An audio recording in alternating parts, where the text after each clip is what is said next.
And it's recording. Cool. Lame Okay. again. Our boring lives again, because we have none, so we're making more videos. Woo! Okay, March. Okay, so since I have a story to tell, I'm going to start off with March. Last month in February, I met this really cool guy named Calvin. I met him at a concert that I went to with my friends. And, you know, that day I ended up sleeping with this kid, Alan, and getting high and stuff for, like, first or second time in my life, and drinking a lot. And later that night, I met this guy named Calvin. First time I met this dude, and I'm already making out with him by the end of the night. And I'm just like, what the fuck is going on? Because that's not me at all. If you knew me at all, I'm not a slut. So That doesn't make you a slut. I know, but, like, I don't like to make out with people when I first meet them, you know? Like, the vibe I got from him was he's hot. Either he's gay, he's taken, or he's not interested. But by the end of the night, we were making out. So, anyways, he's really important to me right now. You guys will know later. Way to just totally, like, ruin part of the story. I did not ruin the story, Kristen. Shut up. What happened to me in March? You started dating someone new, and you tried pot for the first time. Oh, yeah, I remember this. He was a sweet guy, except for he lived all the way up in... Somewhere. He lived all the way up in the UP. He went to Michigan Tech. Michigan Tech. Right. I remember the place. I know. Somewhere up there.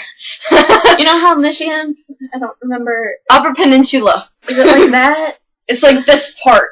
It's like or way like up in here. Yeah. Like up here. Yeah. That's just me. Shit. Okay. Anyway, so in March, me and Mark were still on and off. Calvin was the guy I always went to whenever me and Mark kind of weren't working out. I led him on for a while, kind of going back and forth between the two, until one time when I was hanging out with Alan, that guy I slept with, and a fight broke out between him and one of the other people. They were drunk, and the guy was like, "Bitch, give me the fucking car keys."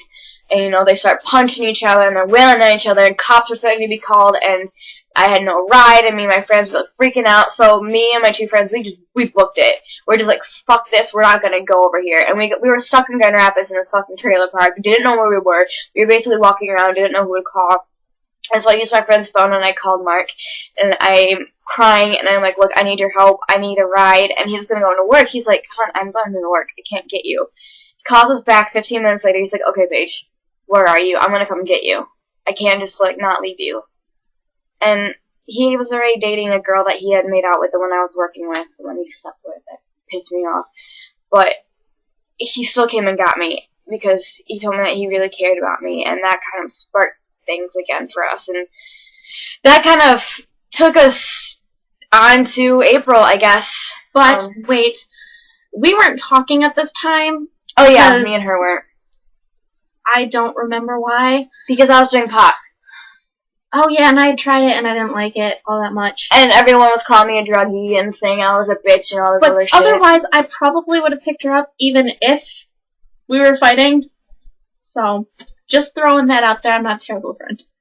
She's not a terrible friend, but she was my friend at the time, so I don't really think to call her. And plus, I didn't want her to tell my dad. I ended up telling my dad way in the summer, though. That's the story for later. Anyways, talk to you later. Oh, yeah. Keep going. New one. Bye.